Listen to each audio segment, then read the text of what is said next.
مولانا شہزاد احمد کے بیانات کے لیے مولانا صاحب کے آفیشیل چینل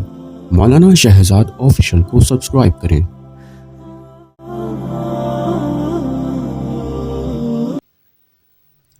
اور یاد رکھنا مغفرت کیسے نہیں ہوتی؟ مغفرت اللہ کریم نہیں فرماتے دل میں بغض رکھنے کی وجہ سے، کسی کے بارے میں حسد کرنے کی وجہ سے، رشتہ داروں سے قطع تعلقی کرنے کی وجہ سے، ماں باپ کی نافرمانی کی وجہ سے۔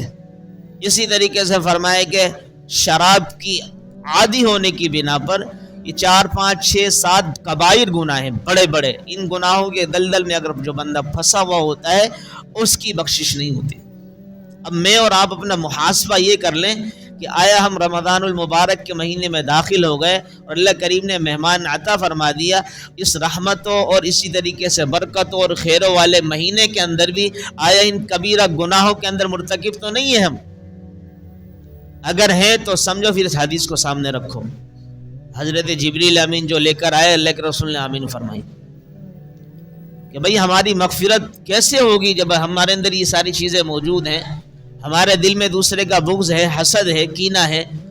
ہم نعوذ باللہ شراب کے عادی ہیں، نعوذ باللہ ہم جھوٹ بولتے ہیں، نعوذ باللہ ماں باپ کے نافرمان ہیں، اسی طریقے سے فرمائے کہ ہم رشتہ داروں سے تعلقات کو توڑے ہوئے ہیں۔ تو ان تمام تر چیزوں پہ ہم نظر ثانی کریں، سوچیں، اللہ نہ کرے ان میں سے کسی ایک چیز کے اندر بھی ہم مبتلا ہیں، گرفتار ہیں، تو اپنے آپ کو کھنگالیں، اپنے آپ کو جانچیں، پڑتال کریں اس کی، معافی مانگے اپنے اس گناہ پر، تب تو ہماری مغفرت ہو سکتی ہے۔ ورنہ اللہ کے رسول کی جو حدیث ہے نا پکی ٹکی ہے، فرمایا کہ اللہ کے رسول کا جو فرمان ہے اس پر تمام تر مسلمانوں کا ایمان ہے۔ زمین و آسمان تو ممکن ہے کہ ہماری آنکھوں کا دھوکہ ہو سکتا ہے، اوپر نیچے ہیں، ممکن ہے کہ اوپر نیچے ہو جائیں، لیکن فرمایا کہ اللہ کے رسول کے فرمان میں بالکل بھی کچھ ڈھکا چھپا نہیں ہے، کلم کھلا واضح ہے۔ تو اس لیے میرے عزیزوں ہم نے نظر ثانی کرنی اپنے اعمال کی طرف، اپنی ان تمام تر حرکات کی طرف، اپنے تمام تر کردار کی طرف۔ آیا ہمارا کوئی کردار ایسا تو نہیں ہے جو اللہ کے رسول یا آپ اللہ رب العالمین کے احکامات سے ٹکراتا ہے؟ اگر ٹکراتا ہے تو پھر اس کو صحیح کرنا چاہیے، ورنہ مغفرت بہت مشکل ہے۔ اور جس بندے کی مغفرت نہ ہوئی اس مہینے کے اندر تو اللہ کے رسول نے آمین فرمائی، وہ تباہ ہو گیا شخص۔ آج ہم کوئی امام صاحب سے کہتے ہیں کہ آپ دعا فرمائیں، دعا کریں، امام صاحب کی بات پہ کتنا اعتماد ہوتا ہے، لوگ بڑے بھروسے توکل کے ساتھ پرچیاں دے رہے ہوتے ہیں، کتنا اعتماد اور بھروسہ ہوتا ہے کہ وہ آمین کہیں گے یا دعا کرائیں گے تو ہماری انشاءاللہ العزیز کوئی نہ کوئی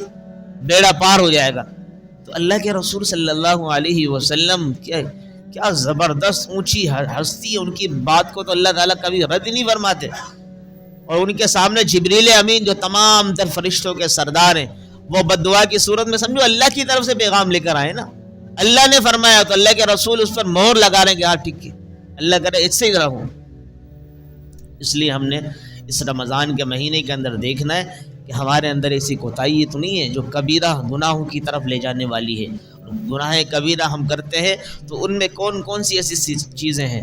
آدمی اس چیز کے بارے میں لگ جائے، پڑتال میں لگے، معلومات کرے کہ آیا کون کون سے گناہ کبیرہ ہیں، اللہ نہ کرے ان گناہوں کے اندر ہم پھنسے ہوئے ہوتے ہیں اور ہمیں پتہ بھی نہیں ہوتا، تو پھر اسی طریقے سے ہم دنیا سے چلے گئے تو ہم تو گناہ گار ہی ٹھہریں گے اللہ کے۔ اور دوسری روایت آپ کے سامنے جو اللہ کے رسول علیہ الصلوۃ والسلام کی تلاوت کی، اس میں قرآن اور روزے کے حوالے سے کہ قرآن اور روزہ جو ہے اللہ کے ہاں سفارش کرے گا بندے کی۔ یقول الصیام، روزہ کہے گا یا رب انی منعتہ الطعام والشراب، اے ربا میں نے اس شخص کو، اس روزے دار کو دن کے اندر کھانے سے، پینے سے، نفسانی خواہشات کو پورا کرنے سے روکے رکھا، فشفعنی فیہ، ربا میری سفارش کو فرمائیے، میری سفارش اس کے حق میں قبول فرما لیجئے۔ پھر دوسری دفعہ اللہ کا قرآن آئے گا سامنے، یقول القرآن، قرآن کہے گا انی منعتہ فی اللیل فی النوم النوم فی اللیل، فرمایا کہ میں اللہ تعالیٰ اس کو میں نے رات کو سونے سے روکے رکھا، اپنے آپ کے اندر مشغول کرنے کے لیے، میرے اندر مشغول رہا یہ، تو اس لیے میں نے اس کو روکے رکھا فشفعنی فیہ، اے ربا اس کے حق میں میری سفارش کو قبول فرما لیجیے۔ تو حدیث میں الفاظ آتے ہیں فیشفعان، ان دونوں کی سفارش ایسی ہوگی اللہ ان کو رد نہیں فرمائیں گے، اللہ کے ادا قبول فرما لی تمہاری سفارش۔ اب میں اور آپ دیکھیں آیا میں اور آپ کس انداز میں، کس نہج پہ، کس درجے پہ ہم روزے رکھ رہے ہیں، اور کس انداز کے اندر میں اور آپ تراویحیں پڑھ رہے ہیں، قرآن عظیم کی تلاوت چل رہی ہے۔ اگر نہیں ہے تلاوت تو تلاوت کا شوق رکھیں، تلاوت کرنے کا اپنے اندر ایک جذبہ پیدا کریں، شوق لے کر آئیں۔ نہیں آتا قرآن پڑھنا تو قرآن پڑھنے کی ابھی ہی سے عادت ڈالیں، تاکہ کل کو ہم یہ کہنے والے تو ہوں ربا قرآن آتا نہیں تھا لیکن آپ کے اس نبی کا فرمان کو سنا، سنتے کے ساتھ شوق پیدا ہو گیا، اور ہم نے کہا جب قرآن سفارش کرے گا تو کچھ نہ ارے پڑھنے والے کے بھی تو کرے گا۔ اور دوسری آپ کے ساتھ ایک اور روایت پیش کرنی ہے، اللہ کے رسول نے فرمایا من لم یدع قول الزور والعمل به فلیس للہ حاجۃ ان یدع طعامہ وشرابہ، کہ جو شخص جھوٹ بولنے کو نہیں چھوڑتا، والعمل به، اور اسی طریقے سے جھوٹ پر عمل کرنے کو نہیں چھوڑتا،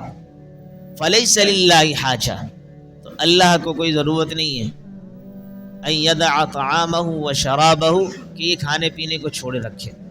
مطلب یہ ہے کہ روزے دار جو آدمی ہو روزہ رکھ کر بھی جھوٹ بولتا ہے اور جھوٹی باتوں کو آگے پہنچاتا ہے اور جھوٹ ہی پر عمل کر رہا ہے اور جھوٹ ہی کی چیزوں کو بالکل شیئر کر رہا ہے، تو فرمایا کہ اللہ کے رسول نے فرمایا اس کو ضرورت نہیں ہے اللہ تعالیٰ کو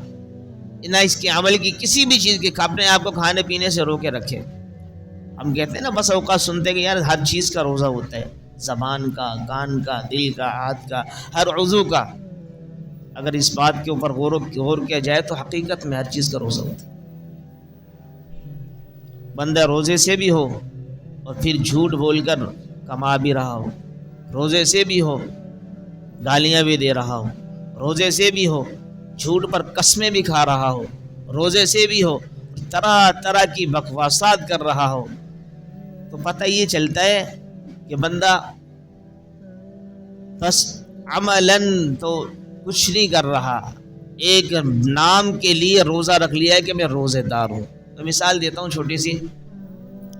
ایک آپ کے پاس بہت بہترین سواری ہے، گاڑی ہے، چمکتی ہے، زبردست بڑی گاڑی ہے، بہترین، کوئی دیکھنے والا دیکھتا ہے کہ کیا اللہ نے اس کو نعمت سے نوازا ہے، بہت دور سے چمکنے لگ جاتی ہے کہ پتہ چل جاتا ہے کہ فلاں گاڑی جہاں ہے۔ لیکن اگر قریب آپ اس کے چلے جائیں، آپ اس پر بیٹھیں، وہ گاڑی سٹارٹ ہی نہیں ہوتی ہے، آپ جہاں سے جس شو روم سے لے کر آئے تھے اسی میں واپس اس کو لے کے جائیں گے، بھئی اس کو رکھو، یہ کسی کام کی نہیں ہے، کہا اتنی زبردست ہے تو بڑی مہنگی ہے، بڑی چمکتی ہے، ہر ایک بندہ اس کی تعریف کرتا ہے، اس کے تو ٹائر اتنے مہنگے، اتنے اس کی لائٹیں اتنی مہنگی ہے، کہا کچھ بھی ہو لیکن جب سٹارٹ ہی نہیں تو کیا فائدہ ہے اس کا۔ نہیں اسی طریقے سے جو بندہ روزہ رکھتا ہو، روزے دار ہو، لیکن وہ جھوٹ پر عمل کر رہا ہو، جھوٹ بول رہا ہو، بکواسات بک رہا ہو، اسی طریقے سے دیگر فضولیات میں لگا ہوا ہو، تو اس کا اسی طریقے سے اندر سے تو ختم ہے، وہ باہر سے چمک رہا ہے، اپنے آپ کو کہہ رہا ہے کہ میں روزے دار ہوں، تو کیا فائدہ، اندرونی طور پر سب ختم ہو چکا ہے معاملہ۔ اس لیے روزے کی حالت میں بہت ساری چیزوں کو خیال کرنا پڑتا ہے، ہر چیز۔ ہاں بس اوقات لوگ یہ کہتے ہیں نا کہ یار مجھے روزہ لگ رہا ہے، بہت زیادہ پیاس لگ رہی ہے، اس کا بھی علماء نے بہت کثرت کے ساتھ، شد و مت کے ساتھ منع فرمایا ہے کہ جو بندہ اس طرح کرتا ہے وہ اللہ پر شکوہ شکایت کر رہا ہے۔ اللہ کو معلوم نہیں ہے کہ اس کو روزہ لگ رہا ہے، اللہ کو نہیں پتا بھی سردیاں گرمی ہے، آپ کو اندازہ نہیں ہے جب کوئی گرمی کا روزہ ہو، کتنی فضیلت والا روزہ ہے یہ۔ فضیلت والا روزہ کیوں ہے؟ اس لیے کہ اللہ کو معلوم ہے کہ فضیلت والا کیوں ہے، اس لیے کہ گرمی ہے، اس بندے پہ کتنی تپش ہوگی، اس بندے پہ کتنا مسئلہ خراب ہوگا، کبھی کاروبار میں، کبھی کیا، لیکن تبھی تو اللہ نے اس پر فضیلت رکھی ہے۔ بہت سے لوگ کہتے ہیں یار مجھے چھیڑو مت، مجھے روزہ لگ رہا ہے، مجھے پیاس لگ رہی ہے، مجھے یہ لگ رہا ہے، مجھے یہ۔ ہاں چھیڑنے کی بات اس کو منع کر سکتے ہیں، البتہ ایسے الفاظ نہیں کہہ سکتے کہ مجھے روزہ لگ رہا ہے، تو یہ اللہ پر شکوہ کرنا ہے، اللہ کی شکایت کرنا ہے۔ لہٰذا اللہ اتنی نعمتوں کو ہمیں عطا کرتے چلے جاتے ہیں. کوئی کبھی کسی حکم کا فرما دے، کوئی حکم فرض کر دیں، پھر اس حکم کو من و عن تسلیم تو کرنا چاہیے، لیکن اس پہ شکوہ شکایت نہیں کرنی چاہیے. اللہ تعالیٰ سے دعا ہے کہ اللہ کریم جو ٹوٹی پھوٹی باتیں کی اس پر ہم سب کو عمل کرنے کی توفیق عطا فرمائے. وما علینا الا البلاغ.